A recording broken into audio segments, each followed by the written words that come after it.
A very good evening, everyone. It's my pleasure to welcome you all to Opthariva's today's offering, Enhancing Residual Vision, which is a subject very close to my heart.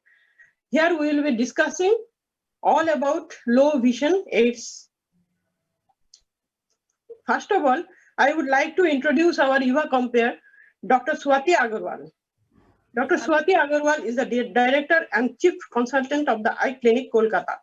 She specialized in phaco-refractive glaucoma, medical retina, and LASIK services. She is the recipient of the prestigious Ankush Datta Memorial Award in 2009 and has several presentations, articles, publications to her credit. A vivid speaker at various state and national forums. She has been in the organizing team for various state and national conferences. Let us welcome Dr. Swati Agarwal, and I will hand over the session to her. Thank you so much, Dr. Chandni, for the warm welcome and for the warm introduction.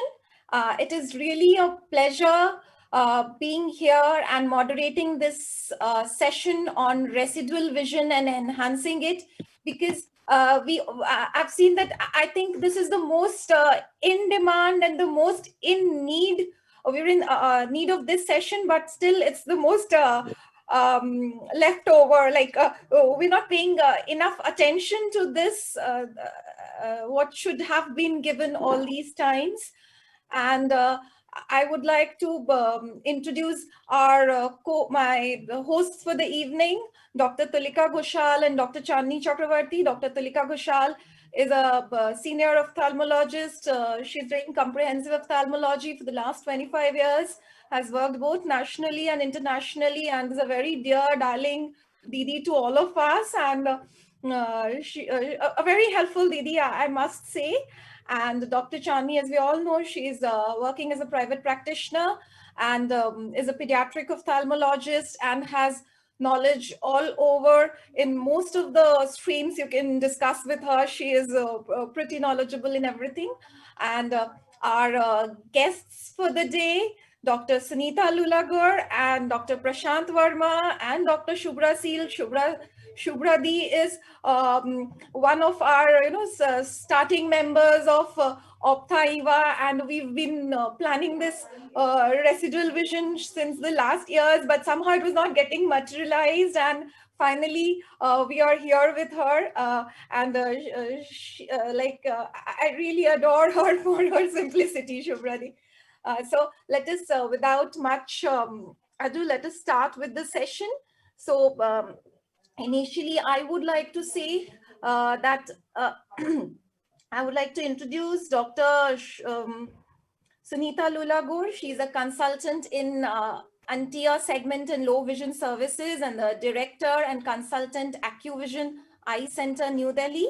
She's published papers and conducted workshops at various national and international conferences, and also authored a book for practitioners titled Guidelines for Comprehensive Management of Low Vision in India under the Ages of Vision 2020. So it's an honor having you, ma'am, here. And we'd definitely like to learn something about residual vision and low vision from you. So over to you, ma'am. Thank you, Opthaiva and the organizing committee for inviting me for this talk. And as you really said that this is the most needed, but this is the most neglected part of our ophthalmology, I would say. And I've been attached with doing this low vision work, being an ophthalmologist, but still have this corner for low vision because I saw a lot of gratifying results with my patients or clients, and I feel very happy to continue with my work. So coming to the topic, it's a very good topic, I would say.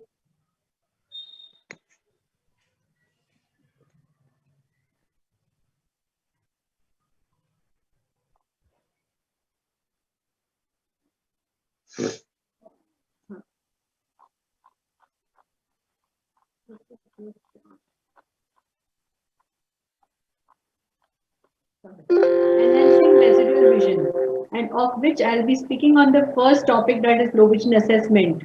So why we have to say that low vision assessment, it is different. So just let's start We normally see all these phrases with us when the patients come, doctor, my child is not able to see the blackboard. I'm finding it difficult to cross the road. The words appear missing while I'm reading, and my child is not fixing on my face. So these are the things which we really see in our day-to-day OPD when people have visual impairment. They don't come and say that, doctor, my vision is 6 by 60 or 3 by 60 or 1 by 60. They usually come with these problems. So that only I said that it's not 660 or 636 or 624 or finger counting or hand movement. It is beyond that. The problem can be anywhere from anterior segment to posterior segment to the brain also, like cornea, lens, retina, glaucoma, congenital eye problems, or at the brain level. And usually most of the people come in and say, हमने इलाज कर लिया, बस इसके बाद हम कुछ नहीं कर सकते. We have done our maximum, but still we can't do much for you. But still we have to wait, think, and remember that there is a ray of hope for these people who have some residual vision, and we can help them by proper low vision assessment and further training.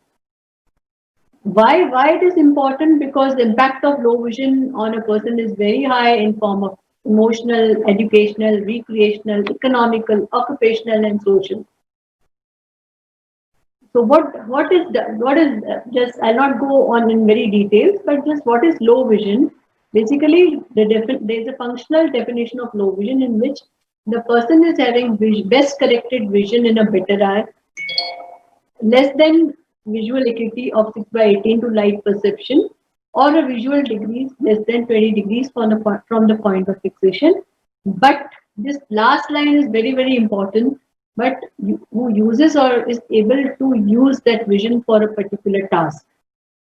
So why whenever we work with low vision, we always use this functional definition, because here we are including the people who have vision between 660 and 6 by 36, because many times we have seen either it is blindness, that is people who have vision less than 6 by 60, they are considered blind as per the definition. But now we want to include these people into low vision so that they are benefited by low vision services.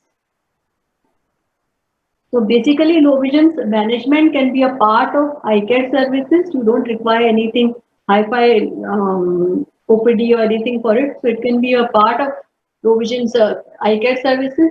It can be provided to adult children, either at primary, secondary, tertiary level. It is divided into clinical and non-clinical. And again, low vision services requires a quantum of care because the vision can keep on changing. It's a teamwork between a low vision specialist, an ophthalmologist, a rehab person, special educator, parents, support from the home, support from peer group. So everybody plays a very important role in low vision management. So how it is different? Why we say low vision assessment is different? Because here we are assessing the residual vision, correlating the individual needs and educational needs for their social, recreational, and educational requirements. We have to identify the means by which we can enhance them to use the residual vision, and it's a holistic approach. As I said, that everybody has to play an important role, from teachers to parents to peer groups to doctors to paramedics. Everybody has an important role to play on it. So low vision assessment has 4 components. That is functional low vision assessment, where what we do in this, we assess the residual vision, that is what functioning the child or the person can do. Then clinical low vision assessment tells us that how much clinically the vision is left and how can we help them to use. Then assessment of provision of low vision aids or devices. And fourth is rehabilitation by helping them to maximize their residual vision. So whole of this assessment, it depends on what the patient is seeing, what we have to help them to see, and how we have to do it. So essentials of a good low vision assessment is, first, there should be a comfortable environment, warm and friendly approach, get to real problems of the client. Now, suppose if the person is coming with, and then he says, I'm not able to read. So we have to see what is the need of that person at that time. Now, if a child is coming and then we don't have that, okay, the child of class 1 has to read the very, very fine print of what's written on at the bottom of the newspaper and all. No, the requirement will be different for a child who is in grade 1 and the requirement of child in grade 10 will be different. So we have to get to the real problems and need of the client. Whenever we do a low vision assessment, we have to give time. So low vision assessment or services require a lot of time for it. Then, but it has not to be like you are assessing for 2-3 hours and making the child or the person sit for 2-3 hours. We have to see where what is required and how we have to manage it. There are a lot of tests which we do in low vision assessment, but not all tests are required at the same time. So when we do the functional low vision assessment, now one is functional, as I told you, component functional and clinical. In functional, we see how the person is using the vision and what is left and how we have to train them. So in functional assessment, we come to know about the residual vision. We have to plan the individual program. Like it's not that, okay, now this person is having this much of residual vision. So, okay, you have to do this. No, like for cataract surgery, we say, okay, there's a cataract, you require cataract extraction with PCR. So that is one line of treatment, but in that also you have different categories. Similarly, in low vision, we cannot say, okay, you require this magnifier, you require this spectacle. No, we have to have an individual plan depending on the need. So in functional versus vision assessment, what we do, we assess the visual skills regarding awareness, tracking. Is the child or the person aware about the things which are available? Tracking, scanning, discrimination of details in pictures. Because this last 5, 6, and 7 areas are basically required for educational, for recreational activities. So we have to first do the visual skill assessment. So here we are not talking about any visual acuity. We have to first see what is the visual skill of that particular person. So once we have done the functional assessment, then we go to the clinical low vision assessment. Here comes all the roles of the charts, the vision, the contrast sensitivity. So one by one, I'll just be dealing out in what is the importance of the clinical low vision assessment. Now, the steps of clinical low vision assessment is observation in history. So, whenever the child or the person comes to your clinic, you have to first observe that how is his walking pattern. Is he touching the things and coming? Is he bumping against the things and coming? Because there are many times patients don't come up with a problem. They just come and they just define only one problem with you. But by observation, you yourself will come to know, okay, this is the, by like if the person is bumping, then it will come to your mind, oh, this person might be having some visual field problem. So in this way, we have to, and from that, we'll quickly come to know, okay, now what are the steps I have to do for assessment. So observation is very, very important. Then again, history taking is very important that we have learned from MBBS days that it gives a lot of clues.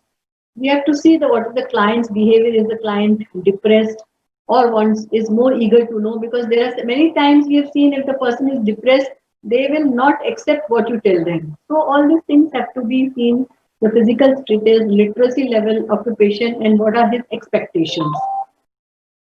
So once we have done this, then second step is ocular eye health examination, where we do the slit lamp examination, see for the fundus also, and come to know the diagnosis.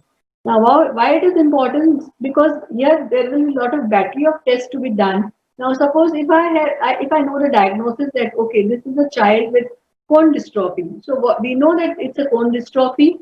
So what are the things we have to assess? We have to assess the vision for distance, near, and glare, because these are the children who will have glare problems. So we have need to do the assessment of glare. Sometimes they may have, and then they can have color vision problem. So we have to work on these two areas for this particular client with cone dystrophy. Similarly with RP, we have to work with that. So what will be there? The problem will be there with the night blindness. At night they will not be able to see. So in this way, the causes of low vision also helps us to know what is to be done, how we have to assess, and also the progression of disease, so that we can further guide them that how they have to do the planning of their future employment or future studies and all. So third is coming to visual acuity. Now here the important is we have to do the visual acuity for distance and near. Again, it depends on age, literacy, learning. In children, we are using this LIA symbol. So it can be done by matching, pointing, or naming. For adults, we can use we can use Logmar chart. Ideally, in low vision, we don't prefer to use Snellen because again, it is having a fixed distance. The number of alphabets are not in a row-wise manner. If the ratio is not what we want in logarithm pattern, then there is a counter interaction and effect is not well controlled. So distance vision acuity should be done with ETDRS chart or the Logmar chart. Why? Because it has an advantage that we can bring the chart, it can be calibrated at nearer distance. Suppose if the patient is not able to read at 20 feet distance, we can do it at 10 feet, 5 feet, 3 feet. So in this way, we can use the chart and note down the visual acuities. Again, the advantage of ETDRS or the Logmar chart is that it has equal numbers of octotypes and each octotype is having a equivalent line and letter spacing. There's a standard ratio of 1.25 times. Like suppose this is a line and this above line is 1.25 times. Ratio is maintained through all the lines from down to bottom.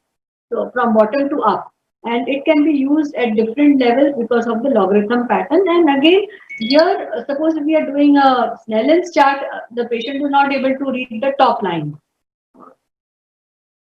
Yeah, then what we think, oh, the patient will become depressed. Oh, I'm not able to see even one letter. But when you're using this logarithm chart, at least if the patient is not able to read, like in central scotoma, if you only show them only one letter and if the patient is not able, they will become, see, oh, I'm not able to read. But when you show them 5 octotypes, at least from the central scotoma, he might be not be able to read this central, but from the at the periphery, he'll be able to read. So this gives confidence to the doctor also who is assessing and confidence to the patient also that they can see something.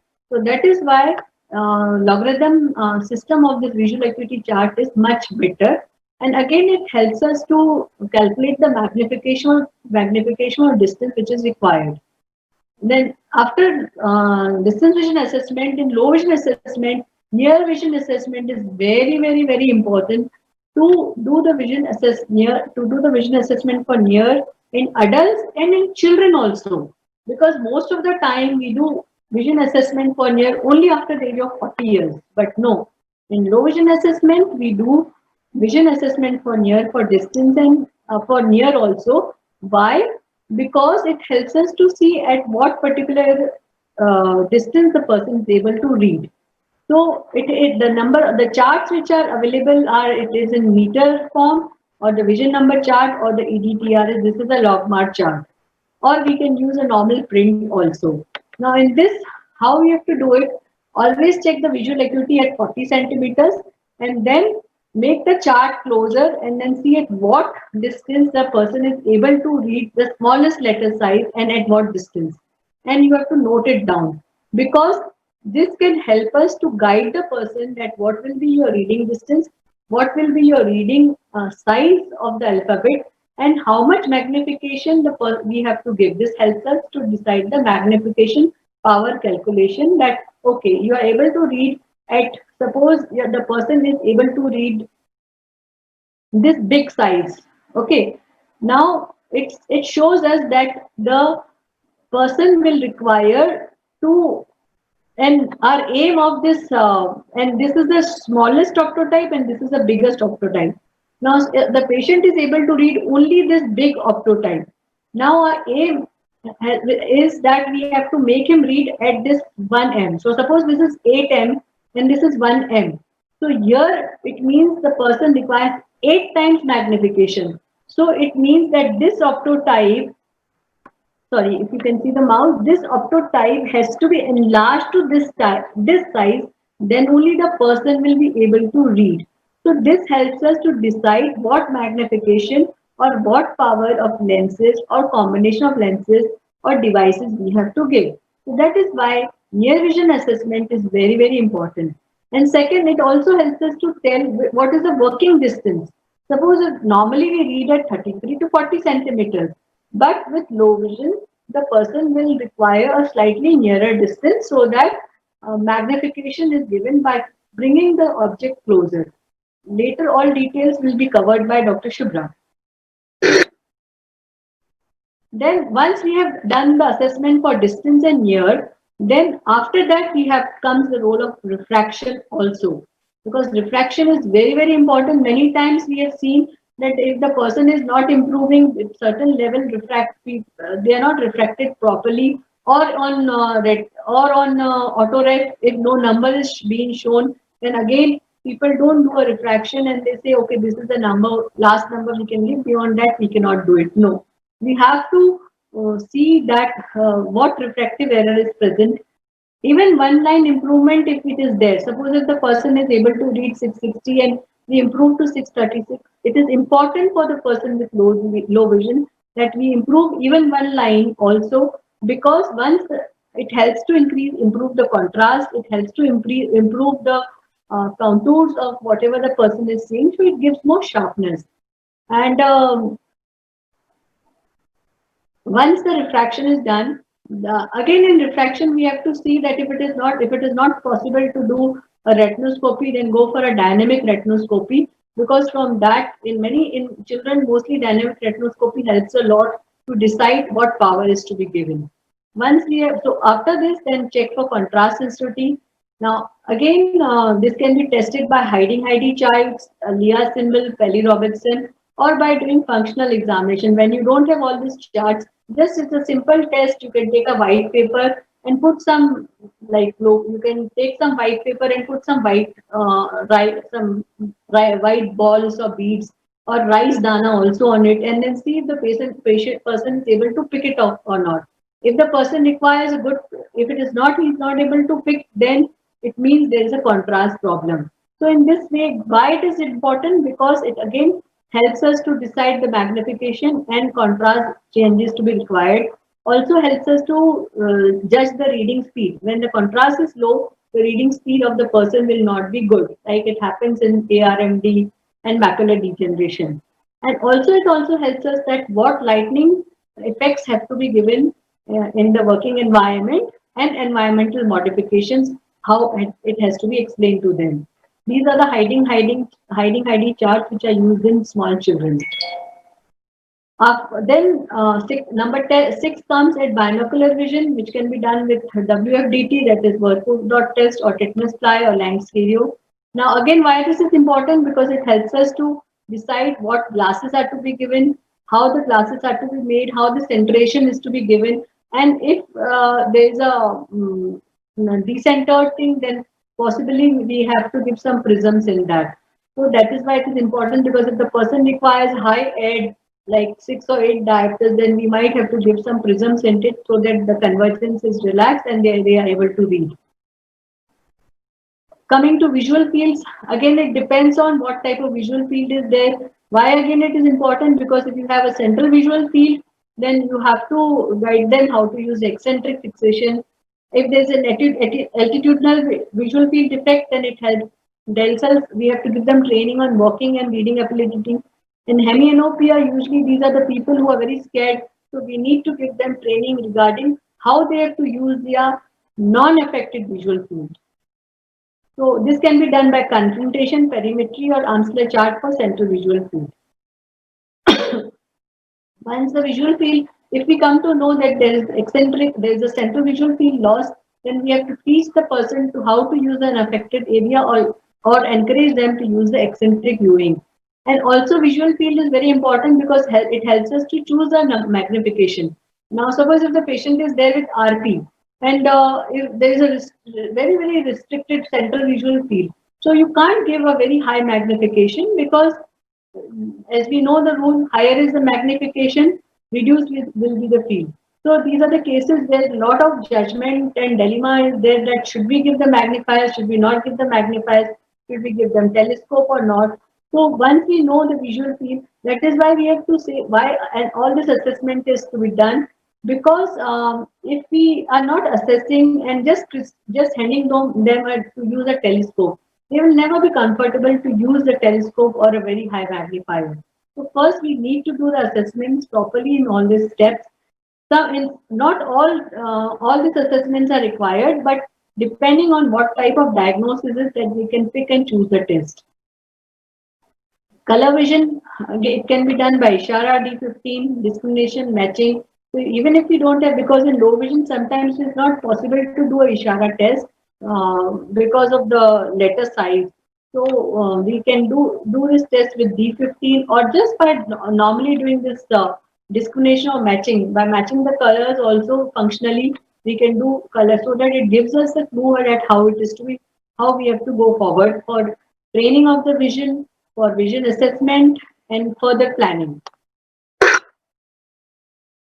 And again, it also helps us to diagnose the condition. Sometimes there are many times that there is a glare problem, and then if we do a color vision assessment and your fundus looks normal, but if we have done the color vision assessment and the first child is having glare, then it gives us a clue that okay, this person must be having cone dystrophy, and so we can plan accordingly.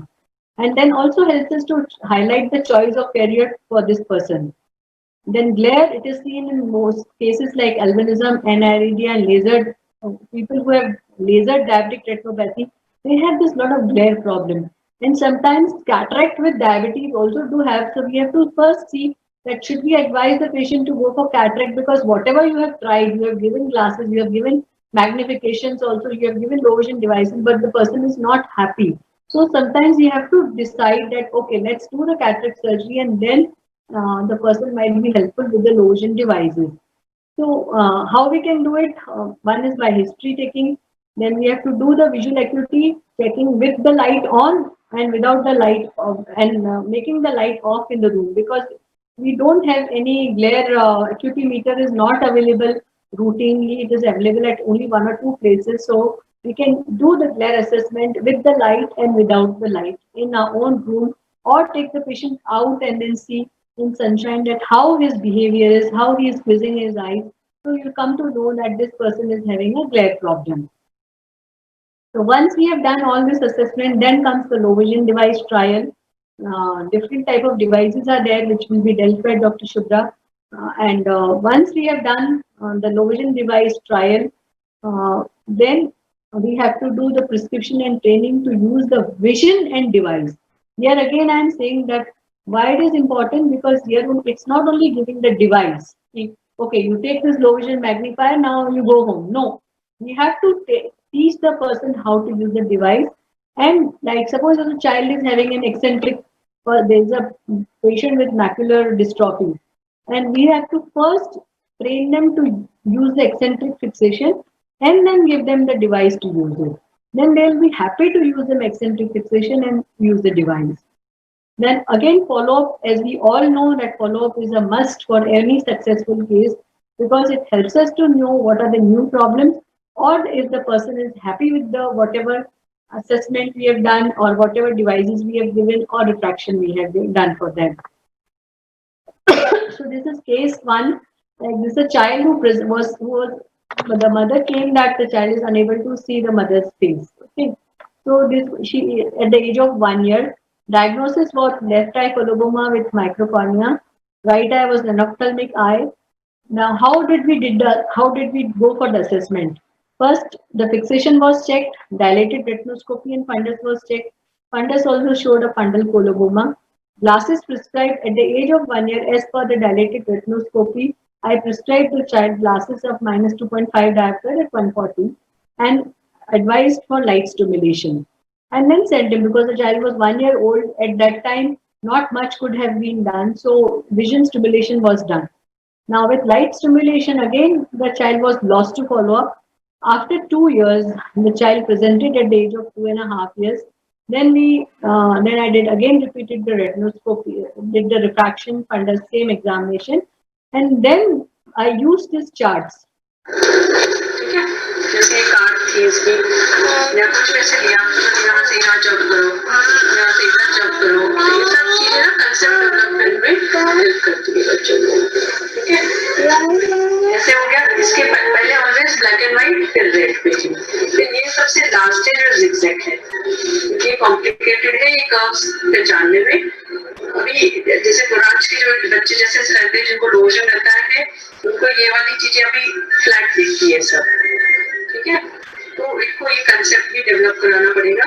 ये कुछ zigzag है, यहाँ हम जाएंगे तो ऊपर उठेंगे, यहाँ नीचे गिरेंगे. देखो ये गिर गया नीचे, ऊपर उठ गया, ऐसे कुछ आप अपने हिसाब से गेम्स बना के क्वेश्चन आ सकते हैं क्या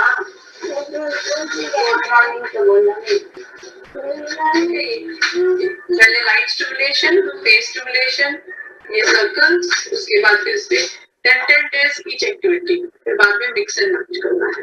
लास्ट में ये Last में।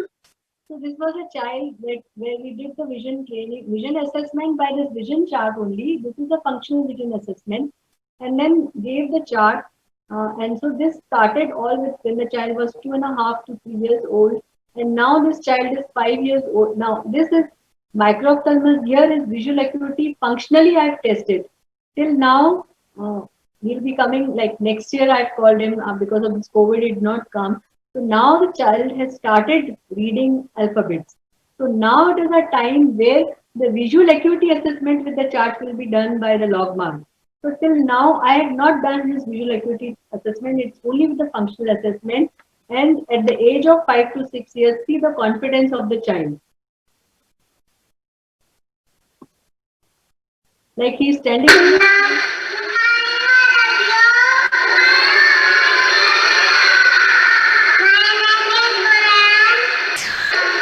So see, this is the difference which we did at the age of 2.5 years, and now at the age of 6 years, the child is so confident. And still, I have not assessed. Again, I'm saying it's only the functional vision assessment which we did, gave him the vision therapy, and now the child is able. The mother is very active. She is also a school teacher, so she has taught him. Because slowly we went step by step approach for this child, and now the child is able to recognize alphabets. So this is the thing. Now they'll be coming for assessment, and here at the age of, so I have taken now 3.5 to 4 years for this child to do the vision assessment, clinical vision assessment. Functionally we have been done, and it's a success thing that the child is today standing on a podium and then playing, saying about his own poems and all. So this then case. Now, this is a case 2 of macular dystrophy. This is a person of 20 to 27 years old, presented with complaint that he could not read and has left his studies in between.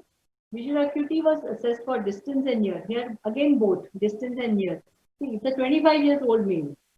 So again I said here visual acuity is very, very important, because his problem is what? His problem is he left his studies in between because he was not able to read. Okay, so vision assessment for distance and year is very important. Here the reading distance was measured, contrast sensitivity was reduced because of the macular degeneration, dystrophy, and then as eccentric viewing was checked for that, is he using his eccentric viewing or not. So a training was given to him to use his eccentric viewing by tilting the head. Then refraction was done. He had an hypermetropy of 2 diopters. So after that, then we calculated the magnification, calculated that what is the magnification required for this person, and a high aid was given. At the age of 26. Excuse me, Sunita ma'am, can you please increase your volume a little? Volume. Now you can hear? Yeah, this is better now. Yeah. So here what we did, as he was a hypermetrop of +2, so we have prescribed +2 also, and then gave अभी him आपको पढ़ने में कैसे लगता है? नहीं, बहुत बढ़िया लगता है। और ये आपने अभी तक कभी इस्तेमाल किया? नहीं, क्यों? ये मिला ही नहीं हमको, हमको जानकारी ही नहीं थी। 2001 के बाद हम घूमते ही रह गए, कहीं नहीं मिला। तो अगर आपका क्या पढ़ाई रह गई थी बीच में? जी, लो विजन के कारण पढ़ाई छूट गई थी मैम। अब सही है। अब सही है? जी जी। So in this person, he was never given any low vision device, and with glasses he was not improving for the reading it, because again the mistake is that +2 was given. He was only able to read the top headlines. He left his studies, and the good part with this person is that he completed his 12th, and now he has opened his own shop and he's pursuing his graduation, he said. So he will come now. It is like, again, this took 5 years. So he is in with regular follow-up. He stays in Bihar. On phone only we do the talking with him, and now he will come for low vision assessment. that if anything, but he's happy with it. At least he's finished with his studies. Now, what was important of his studies that he was not getting a loan. He's 26, 27 years old, and he was not getting a loan because he could not finish it. So he finished his studies and then he took a loan from a bank, and then he has opened his own shop for it. Again, this is a case of cerebral palsy. The mother complains of, it is a grade 3 CP. Mother complains of squint, vision assessment done. Now, again in CP, how we have to do? It was a vision assessment which was done for distance and near refraction done.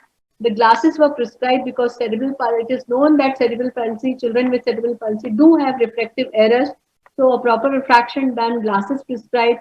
And then parents were said, again now there is once you have done, sometimes it is not possible to do the vision assessment in one go. So what I did, I prescribed the glasses and asked the mother to just go and teach him alphabet at home and come after 6 months, let's see at that time. So the parents taught him after giving correcting the refractive error, the child was like able to see like he was enjoying whatever they were teaching. So glasses, then he started learning alphabet, and then we could do his vision assessment. So we did the vision assessment for distance and near, and now this child again is on and also was advised physiotherapy and occupational therapy. Now with cerebral palsy, other things are also there. So here comes the holistic approach when we say.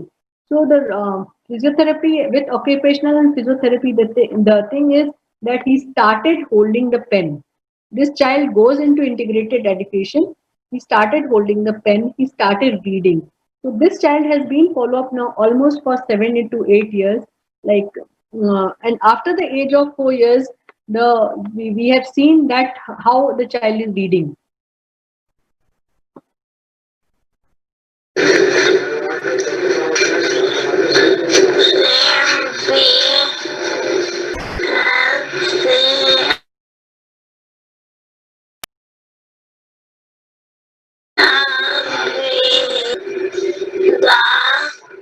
So in this picture, you have seen that how the big font size. So here we have to encourage about the large print size. So we have done the assessment. We knew that this child at this particular, because we cannot take the things closer to him. Neither he can bend much. He can bend at certain level. So and by this became like he was advised that whatever reading or writing he has to do, reading he has to do, the font size should be so big, and there should be a spacing in between. So he starts. So now he has come into this. Initially, we started with bigger font size and spacing in between the alphabets, and now he has started reading this big. He was not able to read this big, I would say, word, but small words were easy for him. And then this is the writing. Raman, एक second बेटा, एक minute, इसको आप मुझे दो।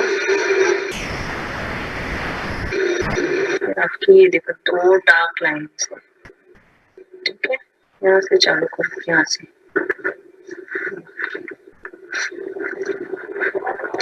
ये line से।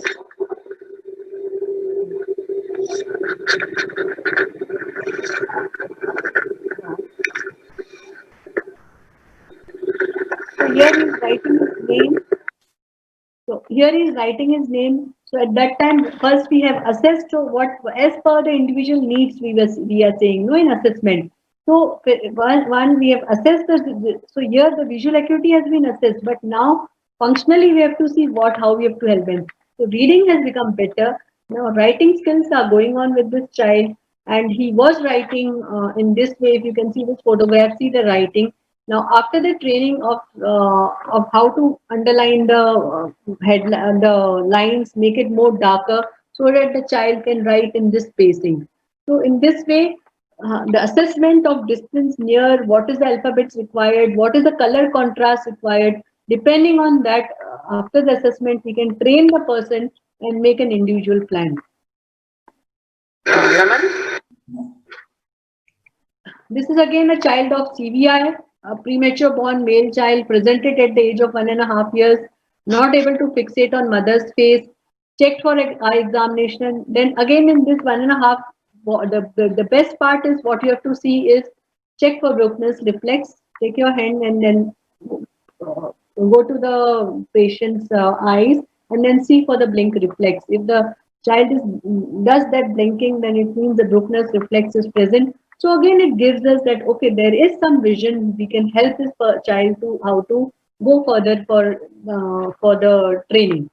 So pupil reaction was normal size, no nystagmus, but the child was not following light. At 1.5 years, the child was not following light. So now here, what assessment will we do for vision? Nothing. It's only these type of things where we can see that, okay, this is child with CVI, then diagnosed it with CVI because why? Because the MRI brain had lesions at the occipital radiation and leukomalacia was there. So this gave us a clue that this child can have CVI. When the child grew up, he really had a CVI features. So then we started with vision training with light stimulation, then object recognition, and now this child is around 4 years old. So the mother has really done a very good task with the child, and the vision training part is going on. Still, we are not able to assess the visual acuity with any logmar or any chart, but functionally, the child has started fixation, has started recognizing objects like this is the.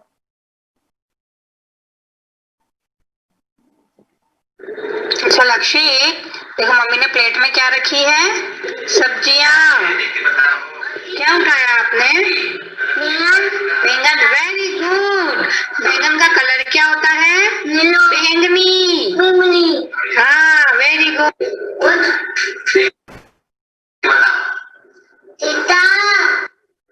Very good, very good. ये क्या है? देखिए बना पहले, कौन सा colour? काला। बेटा देखो क्या है?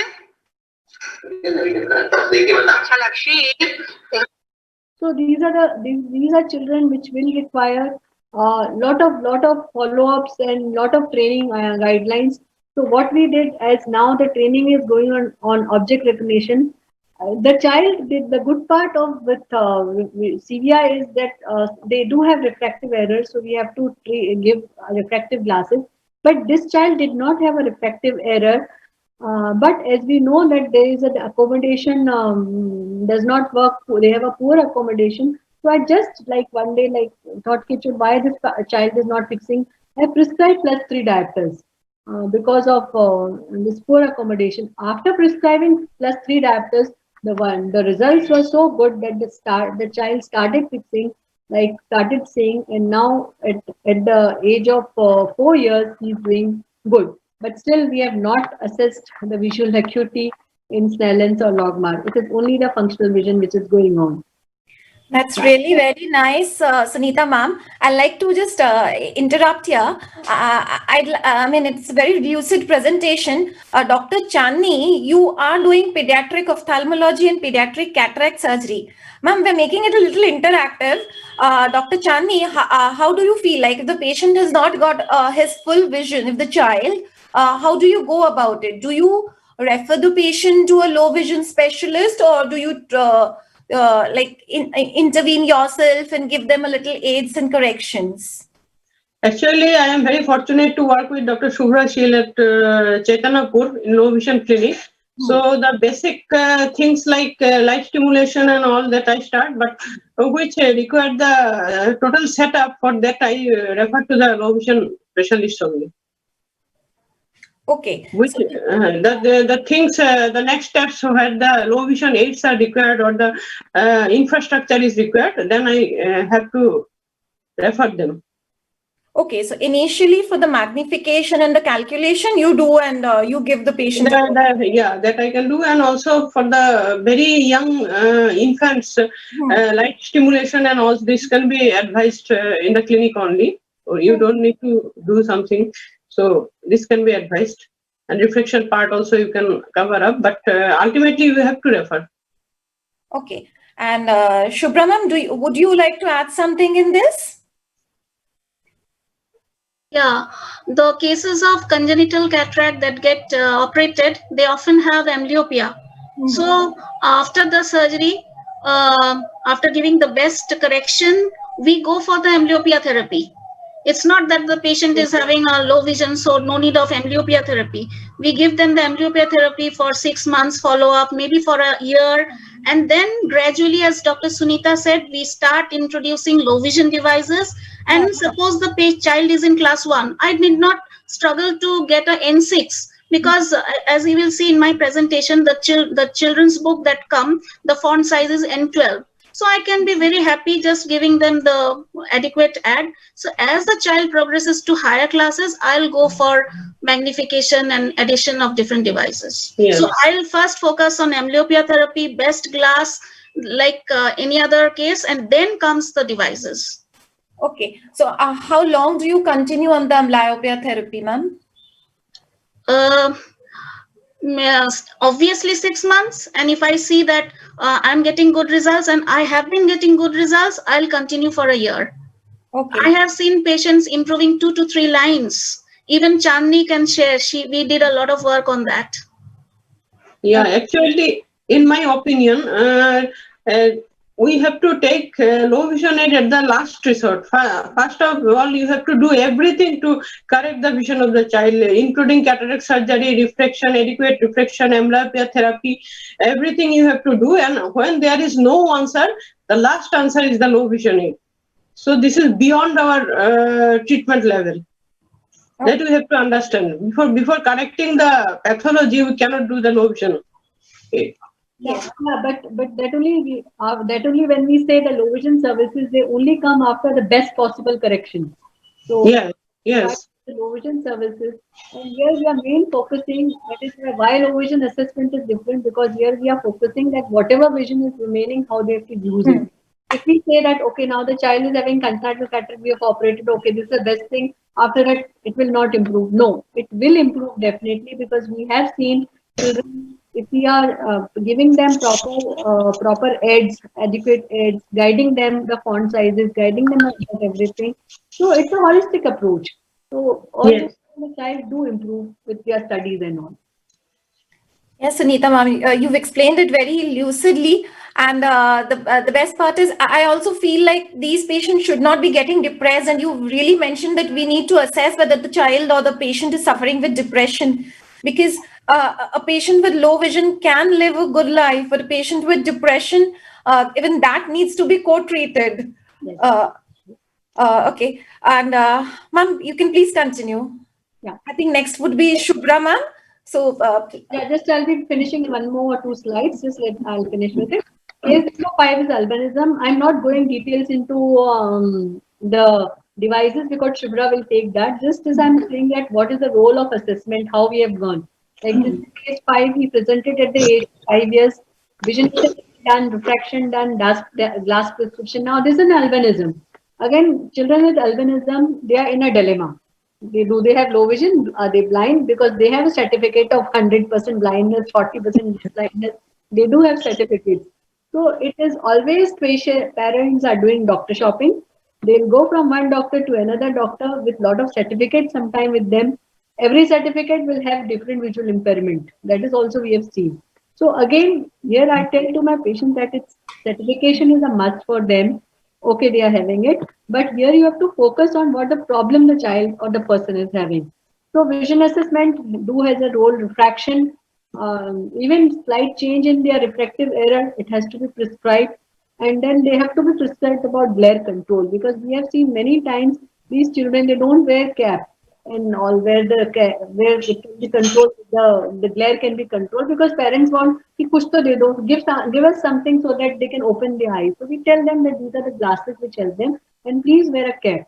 So the assessment is required, and then follow up. So albinism requires a good follow up. Introduction of LVD, we have to decide at what age we have to give, and when is to be introduced what. Was a child who was introduced of LVD at the age of 7 years, then another LVD again was given at the age of 12 years. At present, in this year, he passed his 12th, and he's from Delhi Public School, and every year he has continuously for 7 years he has got the assessment. So this mother had sent a medal to me that as the child was under the follow-up, she said that this medal is for you, madam, not for my child. So I told, no, let the child only get the medal, but you have to come for a regular.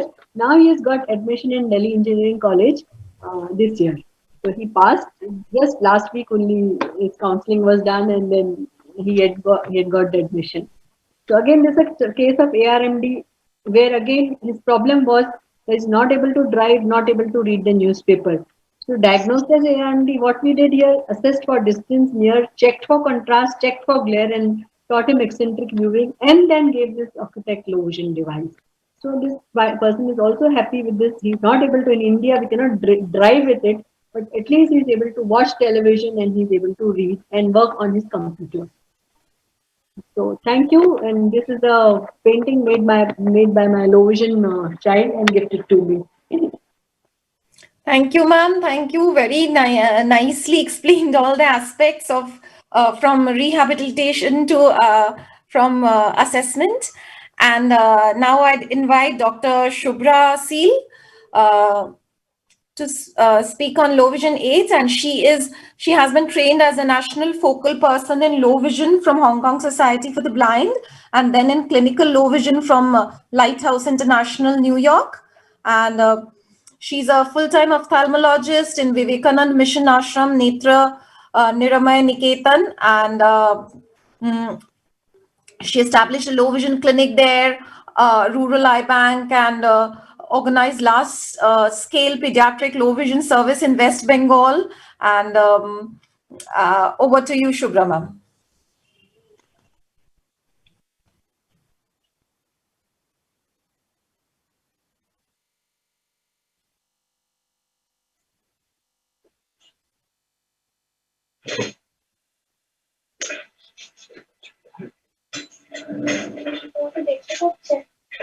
Okay, ma'am. Very good.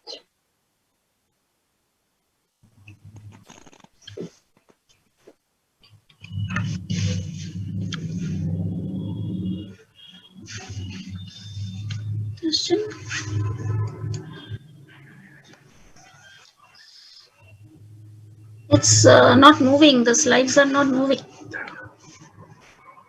Ma'am, the slides are moving. You can, you're audible. Okay. You're audible and the slides are visible. Okay. Thank you, Dr. Swati, for those kind words. And Dr. Sunita has made my work very, very easy. And I think there will be a lot of repetitions, and I will try to skip them and give you some relevant things which are practical and will help us, the ophthalmologists, to deal with low vision cases. So first, coming with the pediatric low vision, the common cases encountered are microphthalmos, aphakia, pseudophakia with amblyopia, and albinism.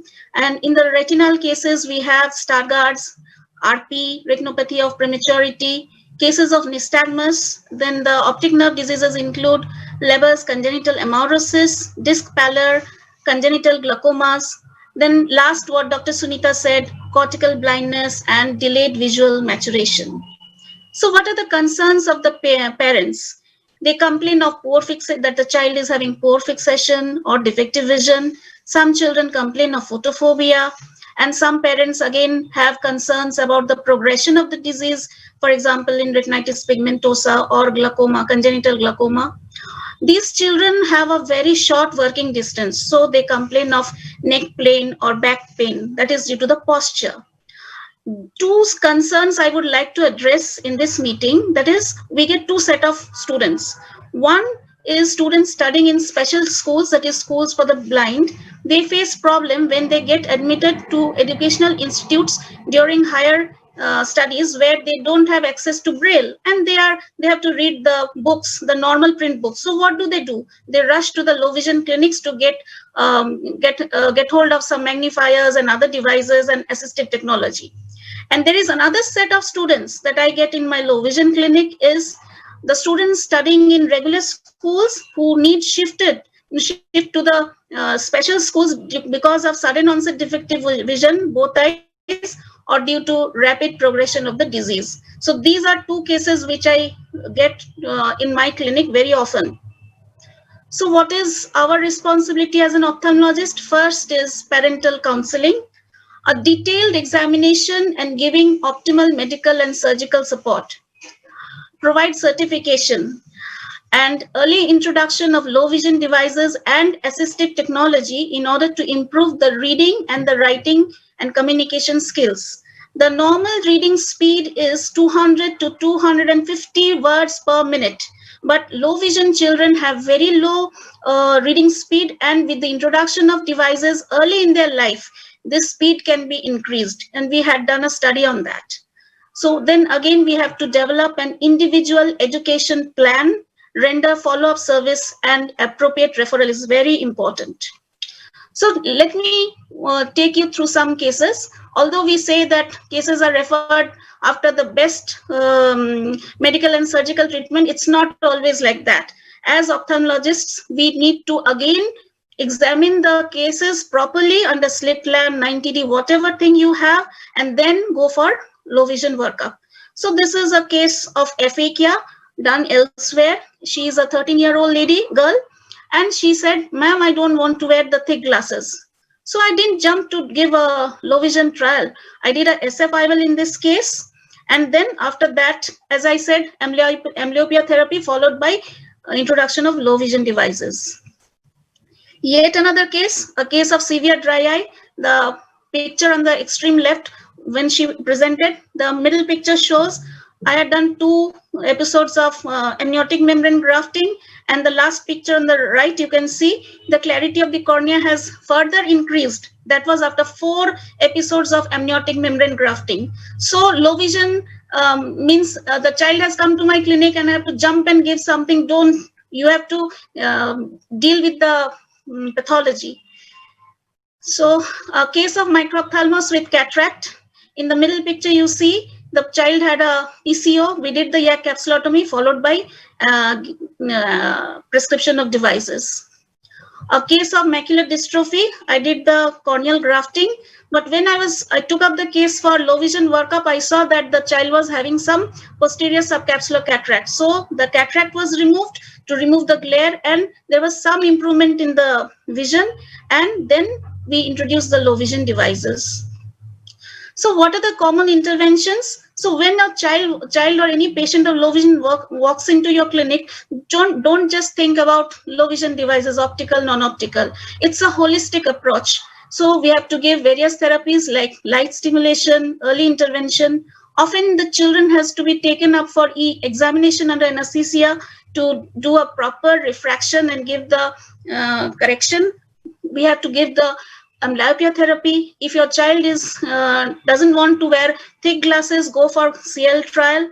Many children have one eye, the other eye is thicycle. They are concerned about their cosmesis, so go for a ocular prosthesis. Introduction of optical and non-optical devices, early accessibility to assistive technology, which my next speaker will talk on. Then training in the use of null point and eccentric fixation. And last and not the least is environmental modification. So light fixation is a very important tool, and it has got 3 primary colors, the red, green and blue. The exposure time is 15 to 30 minutes per day for a minimum of 6 minutes. And we have got very good results out of this. And a study has been done by Dr. P. Vijayalakshmi of Madurai, and they too found the effectiveness of vision stimulation in congenitally blind children. Coming to the issues of adult low vision, the common cases we deal are diabetic retinopathy, ARMD, and the different maculopathies. Second in the list is glaucoma, bilateral uveitis, and post-stroke patients. A few words on the text size. As I said, if I have a child in class 1 or class 2, where I know the children's book have a N12 size, I need not jump to make him or her read N6. Again, if I have a patient who is aged and she is happy reading a large print book, why should I jump and give devices to make her read N6? So you have to discuss with the patient and know the notations and what he or she wants to, what reading material he or she wants to read.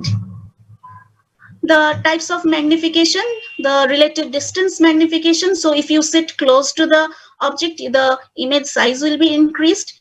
Next is the relative size magnification. Example is enlarged Xerox. Angular magnification deals with the various optical devices. The projection magnification includes the CCTV. So what do we have in the clinic? What things we can offer to the patient? The picture on the extreme left, you can see the high plus ad, like plus 16, plus 12 monoocular glasses. When it is above plus 10, you have to give them monoocularly. The picture in the middle and on the right are the prismatic glasses with base-in prisms to relieve the accommodation. Usually we have four types of glasses, that is plus 5, plus 8, plus 10 and plus 12 prismatic glasses with base-in prisms, and these are very well accepted by the patients, and you can prescribe them binocularly. The optics of high plus spectacles is, suppose you are giving a plus 10 ad to the patient, the print has to be placed at the focal point, that is at 10 centimeters for proper viewing. So on the extreme left up, you can see the dome magnifier, in the middle, the Fresnel prism, on the right, the bar magnifier, and down are the various handheld magnifiers and the pocket magnifiers. What is the basic principle is, the more we increase the magnification, the working distance, the field of view, the depth of field, and the illumination decreases. So when we are giving magnifiers, either in the form of handheld or stand magnifiers, we should give them along with the near ad. The lens designs that we get in the market are the spherical, the aspheric, and the doublet. The spherical, the problem is they have a lot of peripheral aberrations and chromatic aberration, so better not to order such glasses. What we get in the different clinics is the aspheric lenses, which helps us to overcome much of the peripheral aberrations, and the best image quality is got in the doublet or the aplanatic lenses. So Dr. Sunita has already taken you through the calculation of EVD and EVP, so I would skip that. So some points, practical points I'll just discuss. We have to involve the family members during the workup to motivate the patient. First do a distance correction and then go for the near correction. Test the patient uniocularly and binocularly. Decide whether to give a binocular or a monoocular device.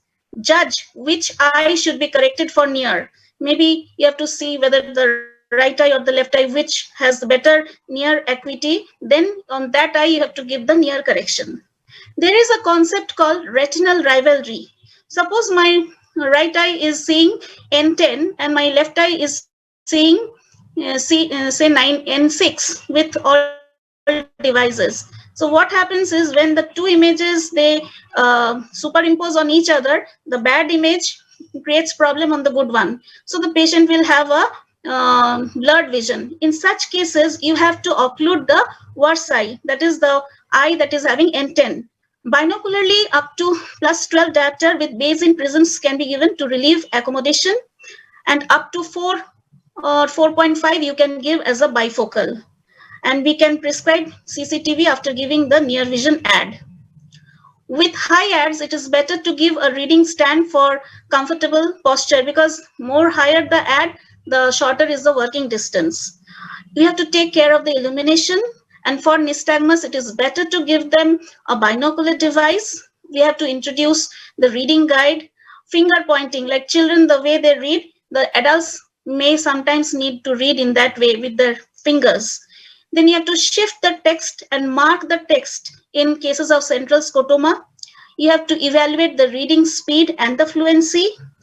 Then we have to see the writing and the copying skills. And whatever you do, I ask the patients to come with their real text. Like for children, they bring their books. For adults, whatever material, the holy books they read, I ask them to bring that to the clinic. On that, we do the workup. And last is giving them combination of devices.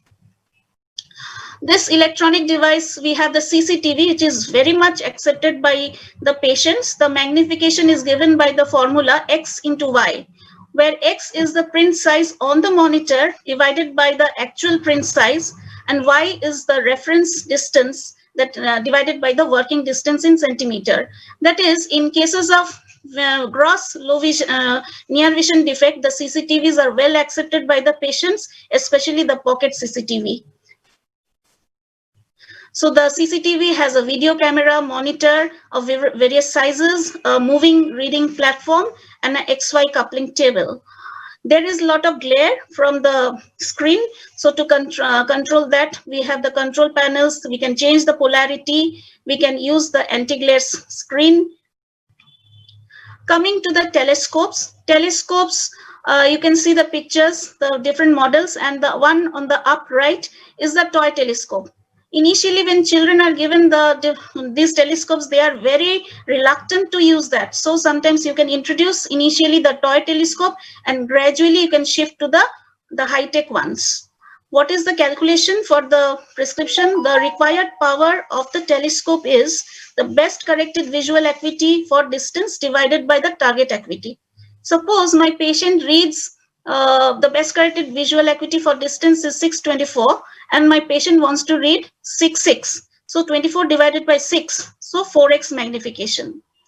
On the telescope, you will see something is written called 8x into 8x 35. So what does that mean? 8 means the magnification, and 35 millimeter is the objective lens of the diameter. A telescope usually has got two lenses, the objective lens and the ocular or the eyepiece lens. I will not go into the differences. Only I would like to say, when you are prescribing or trying to buy a telescope for your patient or for your near and dear one, is the Keplerian type that is of better optics, which has a positive objective lens and a positive ocular lens. Inverted image is produced, which is re-inverted with the help of a prism. So now in the market, even in India, we have the Ocutech vision enhancement system, the manual one and the autofocus one. They are built on the principle of Keplerian telescopic optics. The headbone one is not available right now in India. So when we are prescribing a telescope, it should have the wide field of view, it should be lightweight, limited or no aberrations, excellent light transmission, and we have to look at the cost. And before giving it to the patient, we have to teach the patient about localization, focusing, spotting, tracing, and scanning of the things. And one thing, as Dr. Sunita said, for retinitis pigmentosa patients and glaucoma patient who already have a restricted field, it's better not to prescribe a telescope because it further reduces the field of vision. So what do we do for peripheral visual field loss, like in glaucoma, RP, bitemporal hemianopia? The answer is we can go for reverse telescope mirrors, which is placed on the nasal side in case of bitemporal hemianopia, so that from the blind end, the image can be reflected. Then we have the image minifiers in the form of concave lens and convex mirrors, and the Fresnel prisms, where the base is towards the blind side and the apex is on the other side. So this is just a picture. What are the advantages? It is a 1 mm plastic, polyvinyl chloride.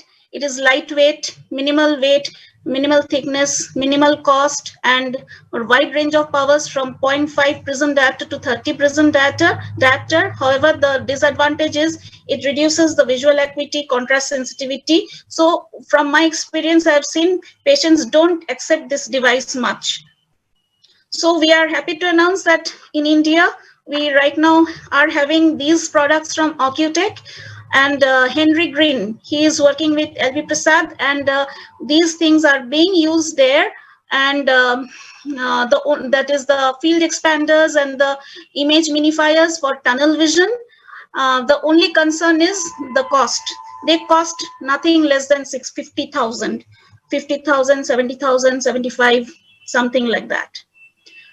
So coming to cases of central vision loss, we have to do an Amsler grid testing. So if you have a scotoma to the right of fixation, it will hamper the reading and writing. So the moment you read from left to the right, you are lost in the dark. Again, if the scotoma is to the left of fixation, you will be having difficulty in finding the next line. So in such cases, as you can see in the picture, line has been marked to help them, to guide them. You can even use the typoscopes. So what is the night scope? This is helpful in patients with RP, rod dystrophies, then advanced glaucoma. The patient holds it very close to the face while walking in dim light. It increases the level of sensitivity to lowered illumination. It is lightweight. Magnification is only 1x, focusing from 40 centimeter to infinity, and the field is around 10 to 40 degree. But the only concern is again the cost. The non-optical devices prescribed are the various typoscopes, that is the writing guide, signature guide, the reading stand, and the adjustable lamps. And most important is contrast enhancement. This I come across this problem more so in the glaucoma patients. Even if they are reading N6 or N8, they say, ma'am, in the evening I'm not able to see the text properly. So when I do a contrast visual acuity, I see that the vision is really not up to the mark. So in such cases, you have to increase the illumination, use typoscopes and optical devices. Glare is a big problem. It reduces the contrast more than the visual acuity. The cases which encounter this problem more are albinism, retinal cone dystrophy, retinitis pigmentosa, and for them we have the tinted spectacles, the photochromatic lenses, the filter lenses, and the tinted contact lenses. So low vision service does have a huge scope to improve the quality of life and maintain a higher level of independence and greater sense of well-being. Thank you.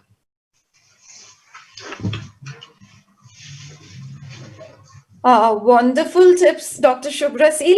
Ma'am, it was really very practical oriented, and we really got to know many, we had many take-home messages. And I remember even 10 years back, I'd heard a lecture of LVA from you, and it's again today after a decade, but really enjoyed both of them. Yeah. So do we have any questions right now? Dr. Tulika, Dr. Chandni? I'm just checking. Yeah.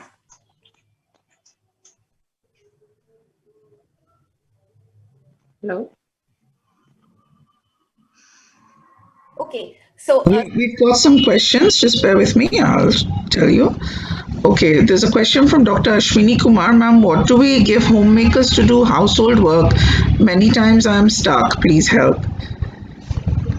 And is there any calculation to compare with Snellen's chart? I think this is for Dr. Sunita, ma'am.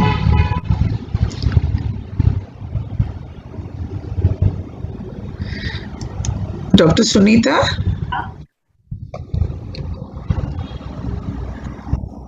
Or Dr. Shubhra? Anything to help homemakers to do household work? Can you just elaborate, like what problem is she having? Like in this case, we have to give the proper distance correction and the near correction, and we have to inquire what are the problems she is facing. If she is a homemaker, I think she is having problem in the kitchen while cooking, then while doing needlework, reading. So if it is a problem in the kitchen, we have to go for environmental modification. There is something called BBB in low vision: bigger, brighter, and bolder. So what we do is make this, you have to mark those areas. So you have to mark the cups, the knives. So these are things, small modifications you have to do for the kitchen. Actually, you have to go task wise. It's not a tailor-made thing. Like I am a homemaker, I need 1, 2, 3, 4, 5, 6. It is task-oriented problem approach. Yeah, and again, one should not advise any progressive or bifocal or multifocal in these type of patients. Sometimes they are not happy because of the visual problems. They are not happy with the bifocal lenses. So you might have to give extra aid for near, which are to be used only for near. And for distance, it should be a separate glass.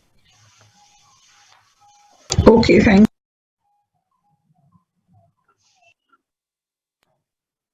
you. Palikani, you are muted. Please unmute yourself. Sorry. Another question is, how do we tackle contrast problems? Again, as Shubhra was saying, we're discussing the well-being. Ma'am, you're not audible. You have to check for the contrast in what area it is there. Suppose if the person is having a problem in reading, the contrast is a difficulty, then one can go for yellow illumination, direct task lighting. You have to illuminate that task. Then we have to sometimes play with the light modification in the rooms. Like you can have a combination of yellow light and a white light. Or a white light, again, you have to see that it's more of a soft LED, not CFLs, because CFLs gives a lot of reflecting light, so the person will not be able to move around. And then again, demarcating the areas like environmental modification, as Dr. Shubhra was saying, that we have to see. So we have to again see what is the contrast at what level. If it's a reading, then again you can go for yellow filters. Then check for it that those typoscopes or the fingers are used for reading. So it depends on what type of task is required. Okay. So that is why first assessment is very, very important in natural conditions also, with artificial lights also, and without light also. Okay, so that was really very insightful. I would now like to invite Mr. Prashant Ranjan Sharma, our next speaker for the evening, and he's an accessibility specialist and innovator, trainer and disability activist, offering more than 18 years of experience in diverse fields. Mr. Verma has the experience of converting web accessibility, accessible digital books, and he's the General Secretary for National Association of the Blind in Delhi, and he has been working for his launch. He has his own apps like the first accessible restaurant fiber and menu reading apps, and has many step-by-step tutorials and videos. So Dr. Prashant, Mr. Prashant, over to you for assistive technology for residual vision patients. Yeah, thank you very much. Thank you for the invitation. So I'm happy to share my experience. Yeah. So I'm a person with low vision, and using various technologies, and then you can in this, and so I'm trying to make these technologies available to more and more views. Your voice is cracking. So I will be using a presentation. Yes, so is it any better now? It is a little better. But your video is off. All through it was all right. Yeah, video is off. I'm sharing my screen now. Yeah, your audio is much better now. Okay, I will. Yeah, you need to share your screen. Yes. Yes. So you should be able to see it now, my screen. Yes, it's perfectly. You're audible and your screen is visible. So please go ahead. All right, okay. Oh, yes. The panel and probably in the audience, they are also well aware of many issues related to visual impairment and low vision. I will just focus on the technology part, the electronic assistance that is available to people with various visual disabilities. So in the last, I will say 1 or 2 decades, there has been a lot of developments in the field of technologies, which are called assistive technologies. So existing technologies and technologies specially developed to enhance the capacities of people with disabilities, technologies that are allowing people with disabilities to now do many things which they could not do earlier. So let us have a look at some of those technologies. So the foremost and the most important things is the screen reader, a software application called Screen Reader. And I would like to explain this a little more, and I will actually also try to show you a demo of this. So whenever patients come to me, they are generally referred by doctors like you. They come to us, to National Association for the Blind. And if we see that with the residual eyesight, they can't read efficiently, the reading speed is not as good as it should be, or if they can't read for a long time, they can't read 10 pages or 20 pages, in that case, we definitely we persuade them to adopt and use the screen reading software on the computer and the smartphones and the tablets. So the screen reading application reads aloud the information on the screen in a computerized or synthetic voice. That voice generated by application called Teach. Soon you will hear it if you are not familiar with it. And the user needs to just learn the use phone with a different approach. They need to use the keyboard or reading software allows them to do virtually anything that Mr. Prashant, your voice is cracking. And in fact, the reading speed can become more, can read fast. Yeah. There is some issue with the internet connection. It seems at the right moment. I could switch my internet.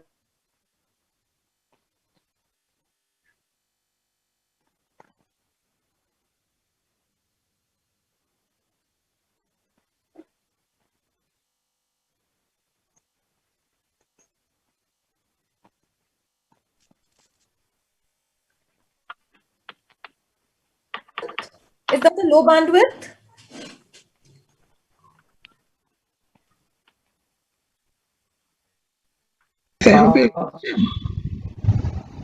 Okay. Can you hear me now? Yes, that's better now. Some problem on my side, maybe. Just give me a moment. I'm Okay. So in the meantime, I think we can carry forward a few discussions, like Shubhradi or Sunita ma'am or Chanidhi, do you like use technology in your patients, low vision patients? Do you offer them technology? This technology, we refer them to the specialists. Okay, refer them to the specialists. okay. Okay. Can you hear me now? Is it better? Yeah, that's better now. All right. I just switched my internet connection. All right. So, 8:53 p.m. all right. So I was talking about the screen reading tools. So when the screen readers came up, they were actually available only for English language, but gradually they have been made available for many languages, many Indian languages too. Almost all the major Indian languages also are available. So visually impaired people with weak eyesight or total blindness, they can read and write on the computer, on the smartphone in most languages, like including Bengali and Tamil and Punjabi and Hindi, of course. The screen reading software at one point of time was very expensive. It needed to be purchased. Its cost was something as high as $1,000. But now we have free of cost options. There is a screen reader named NVDA, Non-Visual Desktop Access, NVDA, and it can be downloaded free of cost and used on any Windows computer.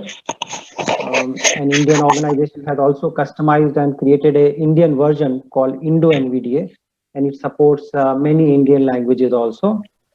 And the good thing is that the operating system manufacturers, the platforms, the big platforms, they are also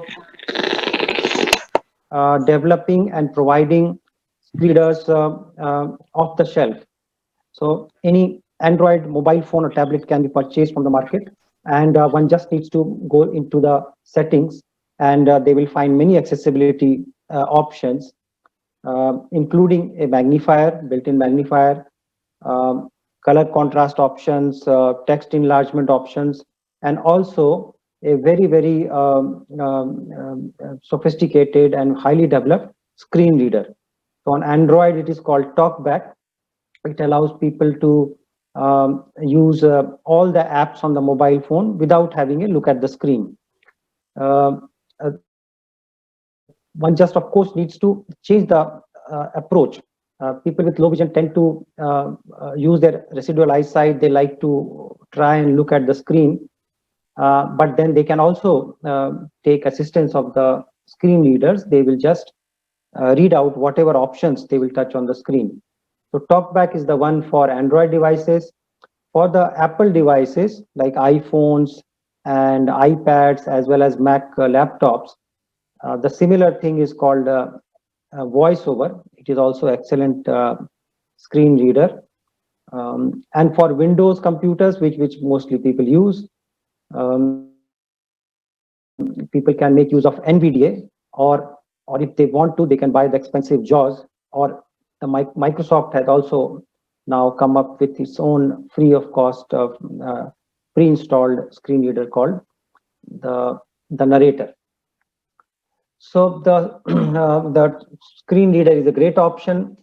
One can also use read aloud options. There are different tools which make use of the text to speech to read out selected text or highlighted text. So if your eyesight is still good, you can still use the mouse. You just want assistance in reading long passages, then you can make use of those tools. Those are also available. Another excellent device and technology is the OCR, or the optical character recognition. It is almost like magical and revolutionary, actually. So the OCR software allows people to read any printed material. So one can have scanners and Sorry to interrupt, Mr. Verma. We're still on the slide starting assistive technology and promising technologies. Yes, I'm remaining there. Yeah. Oh, okay, fine. On Thank the top left, you can see OCR is the point I'm talking about. Sorry, I just thought I'd check. Yeah, that's all right. Okay, so so I was talking about OCR, and I want to show you a demo as well.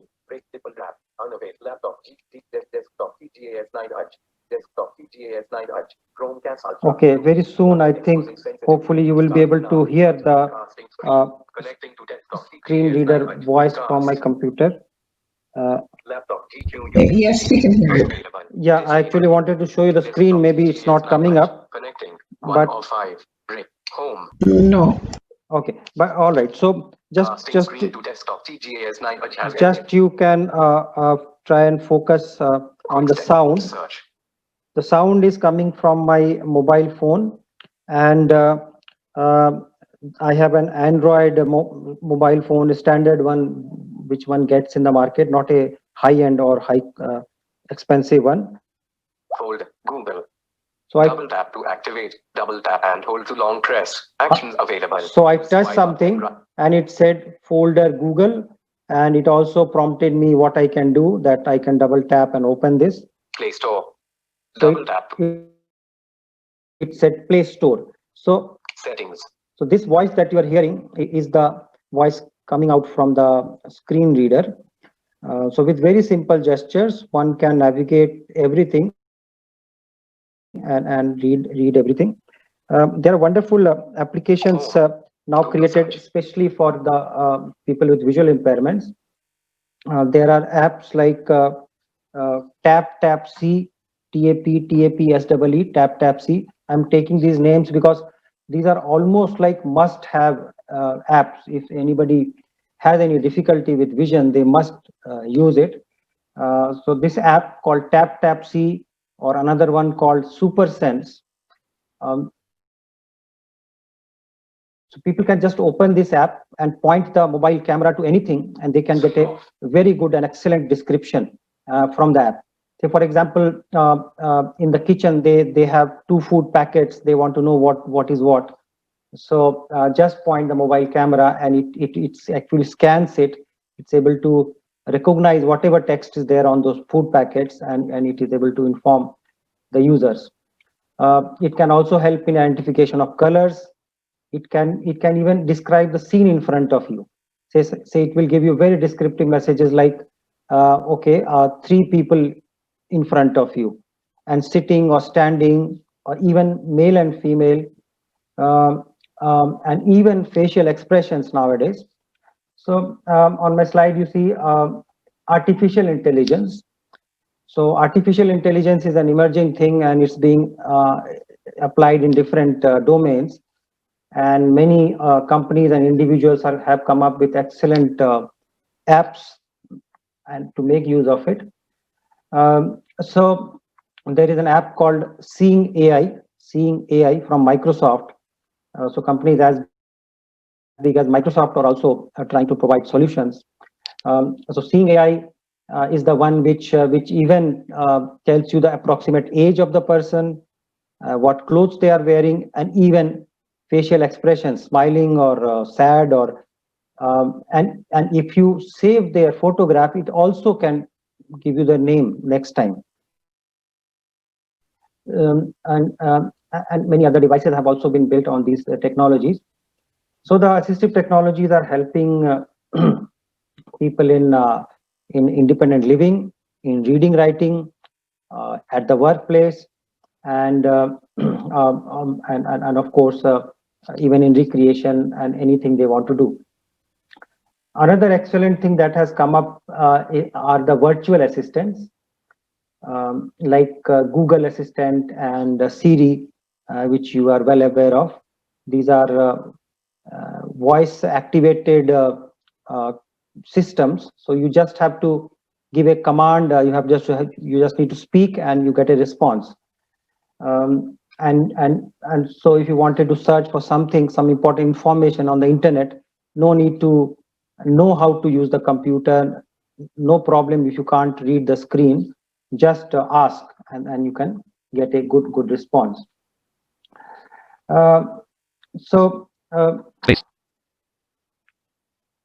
Because my screen, mobile screen, is not coming up, so I am not able to show you many demos. Slide 6. Bullet delivery of services through the internet is good for the disabled. Bullet avoids the need for transport. Bullet reduces dependence. All right, and during this COVID era, pandemic, actually the importance of all these technologies for the visually impaired has become even more important, or it got highlighted, you can say, in a way, because most transactions are now happening virtually, digitally, including like shopping or ticket booking, or applying for a job or a course or banking transaction. Everything all needs to be done almost by everybody using the internet, using the computer or the smartphone invariably. And things becoming digital is actually good for you can say people with visually impaired, because analog materials, printed materials, can't really be made accessible beyond a point, not for everyone, not for the totally blind, and not even for the severely low vision people. But all these things are now mostly happening through one or the other app or the website, and they are, by and large, they can be used. It's possible to use them. If you can, then with the magnification softwares, with color changes, or else with the screen reading software, as I informed you. Right now, so on my computer, I am also making this presentation with the help of the screen reader only. So you can maybe just you will hear that it's reading very fast. Bullet saving of time and effort. Bullet more inclusive. Increased coverage. Bullet e-learning use of digital files is actually a blessing in disguise for the print impaired. Faster, faster, faster, faster. Bullet more inclusive. Increased coverage. So somebody who gets used to it this fast, like Bullet saving time for me, I can understand each and every word. Bullet resistant Maybe not Bullet you, weight the need for transport. and the Slower, beginners, slower, slower, slower, slower, slower, slower, slower. they will Bullet reduces maybe dependence. use it at a lower speed Slower, like slower, this. slower. Bullet saving of time and effort. Saving of time and So effort. it is not as if it is a playful control over the screen reader or the text to speech or the magnifier. I can make it read lines or paragraphs or word by word or character by character, whichever way I like. So in my opinion, people with visual impairments must learn to use the screen reader, because if they are in a professional course, they will have to read a lot, write a lot, or if they are at workplace, they also need to be efficient, productive, and that I believe is now possible with the screen readers. So these Slide 7. Bullet. are so there are a few challenges. Not so much. These points are not so much important for today, but just for slight awareness that because of assistive technologies, people can now use the computers, the smartphone, internet, e-books, everything independently. But then all these things have to be also designed as per some guidelines. Various bodies, the international bodies, have set up guidelines for creation of websites and mobile apps. If they are as per those guidelines, then they work with these assistive technologies that I spoke of. If they are not designed as per guidelines, if people have not followed the best practices, then our users, our clients, despite having the capability, despite having learned to use the technology, will not be able to use many of those mobile apps and websites. So this is an accessibility issue, and disability activists and NGOs and all others are actually trying to do something about it. It's a big challenge for them, for us, for me even, because of this, I cannot use one particular banking app or one particular money transfer app and so on. So going forward, these are big challenges. All right, I think I will Slide keep 8. myself Bullet. Slide to 9. this. I 9. am happy to actually answer questions and accordingly share more information. Thank you, Mr. Verma. That was a really nice, actually, outlook. And I think now you share and go into a discussion. Yes. Yeah. So I think with the advent of technology and in next maybe 5 years or 10 years down the line, I think Braille would no longer be there. I think people would just be listening to ebooks and audiobooks that is already there, and taking photographs and listening to, getting the entire description. And Shubhra ma'am, there was thing sometimes I do tell my patients, I'm not into LVA, but I do tell my patients to hold the mobile or their iPad in front of any text 9:08 PM. document and take a video of that with a higher contrast or a photograph, and then they go through it. So basically, they can go through any document with an increased magnification and increased contrast, and without much of low vision aids coming into play. So I think it's like technology is playing the aid now, and in the days to come, technology is going to replace most of these aids, even the telescopic things, because all these mobile phones and iPads, they are in the hand of even a vegetable vendor to everyone. Everyone will have a SIM card and a mobile. So they can always magnify and take the pictures of billboards or shops and read what is there at their convenience. So how do you feel about it? May I just quickly add something, information, something about Braille actually. So technologies have actually now made Braille more relevant now, just about now. So because of technology, there are now computerized Braille presses which can print more Braille books. And more importantly, now we have, in very simple, easy to understand language, Braille laptops, or they are called refreshable Braille devices. They are small portable devices, which are electronic devices. They have pins which come up to form the Braille alphabets and dots. This technology used to be very, very expensive. Like one device used to be 3-4 lakh rupees. Just about recently, like last 1.5 or 2 years, now a few of them have been developed in India. Across the world, that major development happened in India actually. So they are being manufactured in India. So they are excellent devices. They are really loved by people who have learned Braille. So they can read their SMS, mobile SMS in Braille. They can read their website in Braille, anything in Braille, instantly. No need to print or anything. Just carry that small device with them in the price range of around 30,000 rupees. So somebody who has learned Braille, they can make use of it. If somebody has a chance to learn Braille, then well and good. So it is still relevant, yeah. But for people who lose eyesight much later in life, it's not necessary to learn Braille now. That is the thing. Okay, and you even have apps for night vision. Like there is a low vision aid which helps you to see in the dark, and you have apps. You can just switch on the video of the mobile phone going into the app, and it gives you that green light vision and a much better vision in the dark. So what do you have to say about that, Mr. Verma?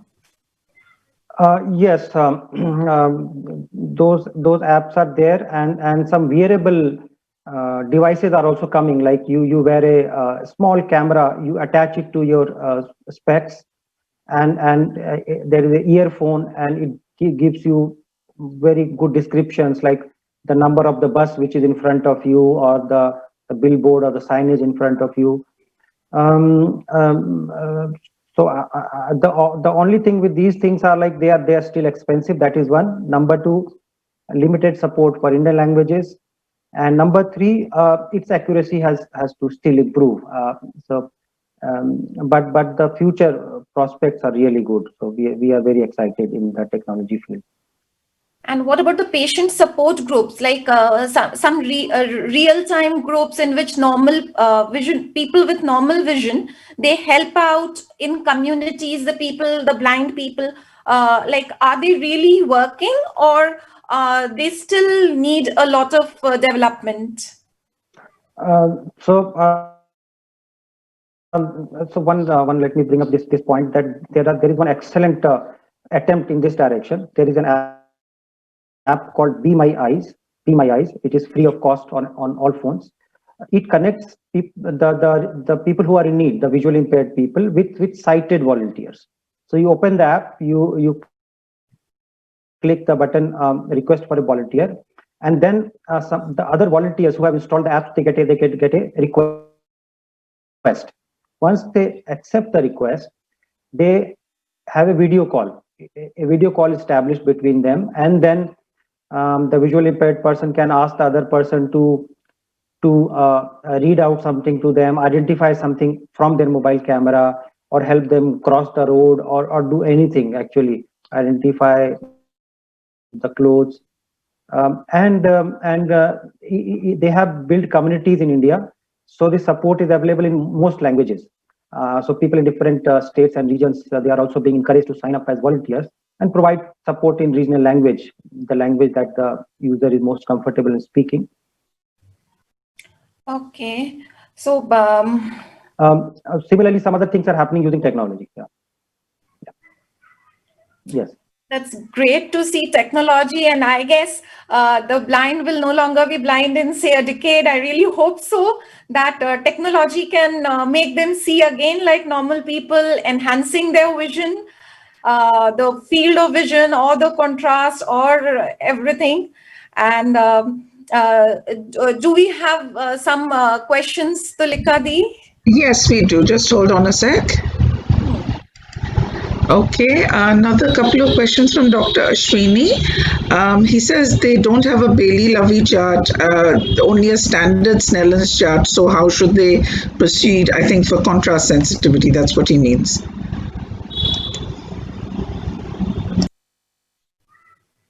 For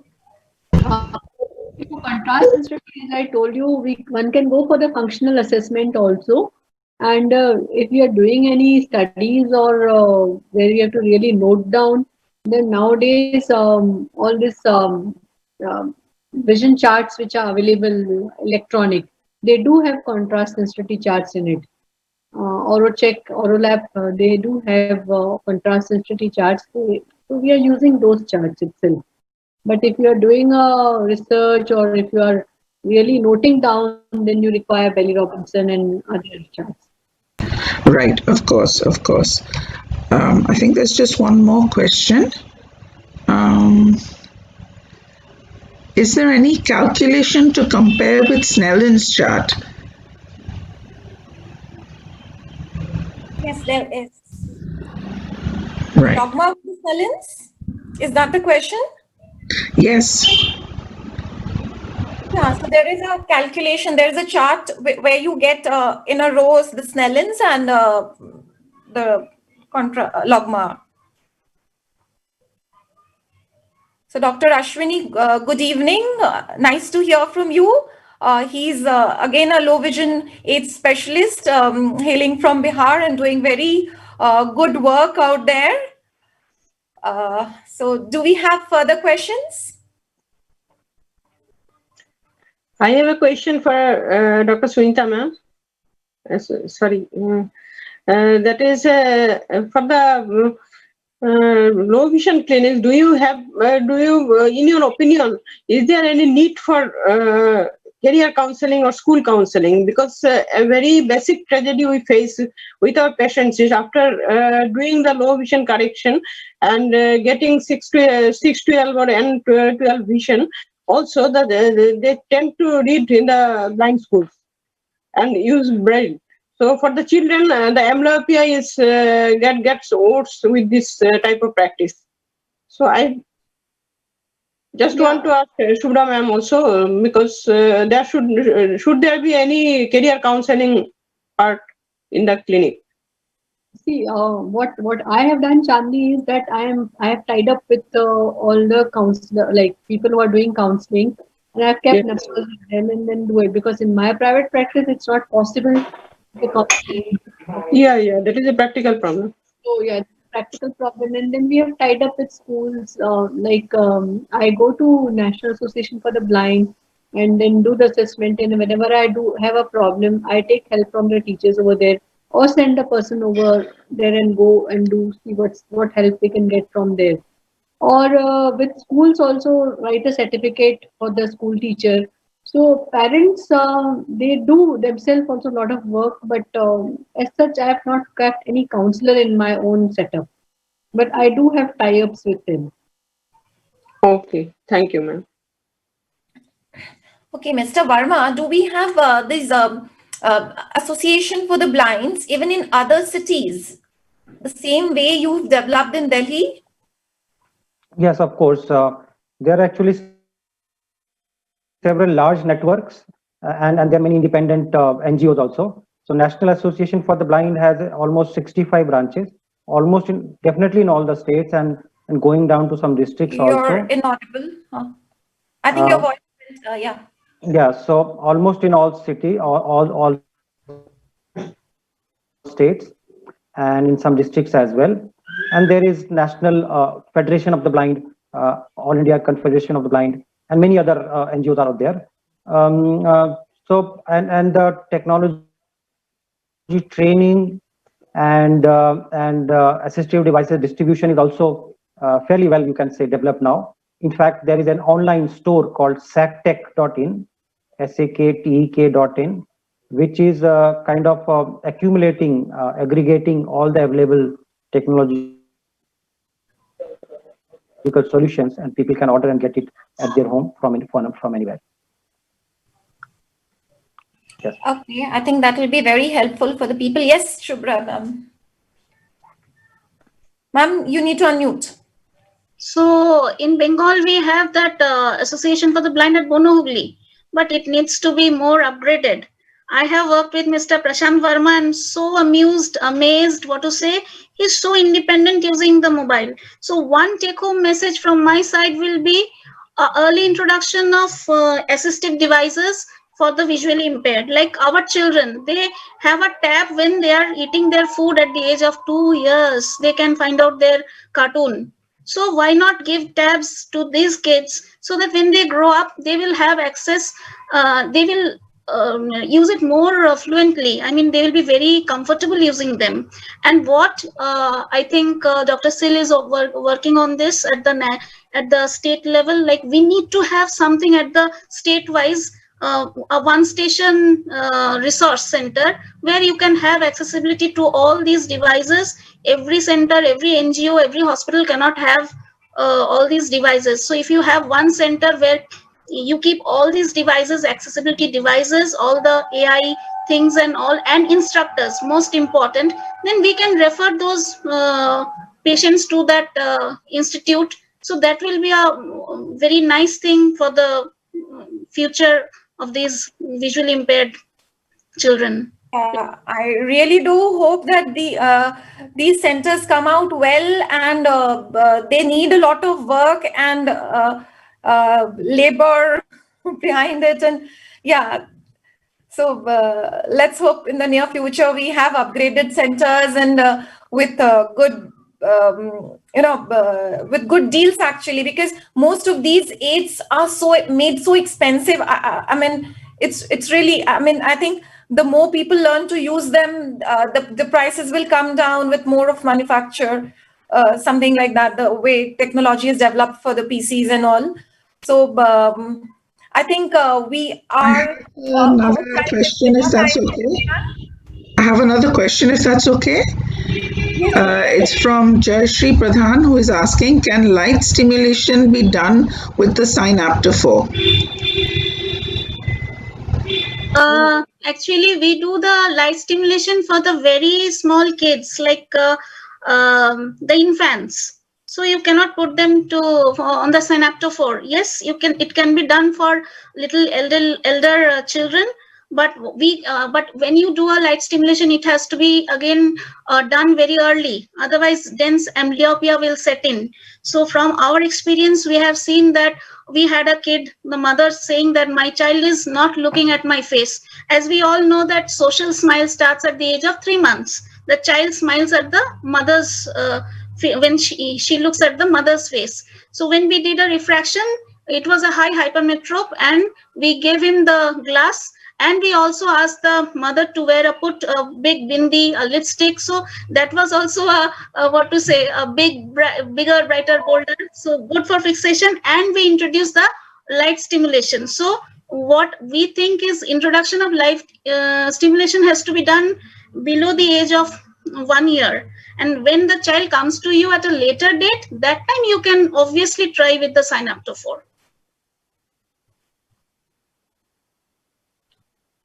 Right. Thank you very much for that. Okay, it was great. Now I would like to invite Dr. Tulika Ghoshal, one of our backbones of Optha Eva. Give the vote of thanks. Thank you. You're too kind. Good evening. I would like to end another Optha Eva educational extravaganza, Enhancing Residual Vision, by giving the vote of thanks. I hope you enjoyed this as much as we have enjoyed hosting it for you. A special thank you to our guest faculty for opening our eyes to low vision and low vision aids, especially our National Eva Dr. Sunita Lulla Gur and our other speakers Dr. Shubhra Sheel and Mr. Prashant Ranjan Verma. Also to my co-host Dr. Chandni Chakrabarti and our compare the dynamic spearhead Dr. Swati Agarwal. Thank you to all the doctors for joining us today. Special thanks to our generous sponsors, Ajanta Pharma International, especially Mr. Manish Roy, Mr. Shailendra and their technical team. Before we end tonight, I would like to inform you that our next webinar will be on cataracts in January 2021. So I wish you a very Merry Christmas and a Happy New Year. Thank you very much. And most importantly, please take care and stay safe. Good night. Thank you. Thank Thank you. you very much. Good night. The Merry Christmas to us.